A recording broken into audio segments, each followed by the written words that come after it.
Thank you. Alongside Dave Reid for the 9th straight tournament. Canada will play in the semifinals at the World Championship. And Dave, they score 6 times against Slovakia, although you feel like they could have had more considering how much time they spend in the offensive zone. Oh, no question, Mark. I'm sure Slovakia was wondering, who's coming at us next, because that was pretty much the wave of Team Canada throughout the game. The line of John Tavares with Pierre-Luc Dubois and Brandon Hagel really set the tone with the forecheck. They've set the tone throughout the tournament with a forecheck. This is a great job by Tavares, the second and third effort, the captain of the team, keeping the play alive. And this was a continuous theme throughout the game. This results in a goal by Pierre-Luc Dubois from the low to high. You get into the forecheck, get the puck back to the point, crash the net, and Dubois taps in the rebound.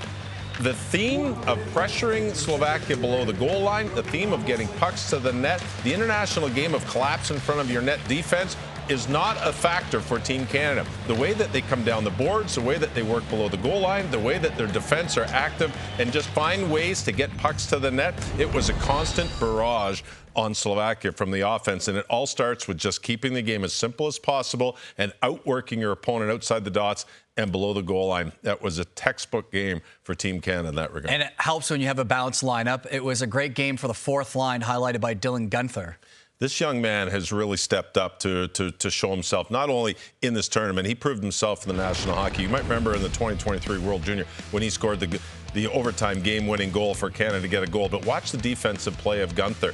Guenther protects the play with his stick, then uses his arm. He's got 78 NHL games with 50 points, more known for his offense. This is a great defensive play that results in offense. Beautiful little area pass by Bowen Byram to get out of the zone. And then Guenther pulls back and waits for Bedard and over to Paul, and it's in the back of the net. And then there's a little bit of help. He goes back to Paul, or Bedard on this one, and then Paul right back to Guenther, and he puts it in. These two young men were phenomenal. For Dylan Guenther at 21 years old and Connor Bedard at 18 years old, limited roles on the fourth line. Yes, that is Connor Bedard, limited role on the fourth line.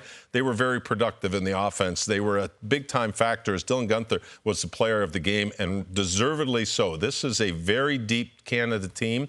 They play 4 lines plus the 13th forward, and they roll their lines. And today it was Dylan Guenther showing just how good he is going to be throughout his career in the National Hockey League. Team Canada now gets a day off before the semifinals on Saturday, and then it's the gold and bronze medal games on Sunday.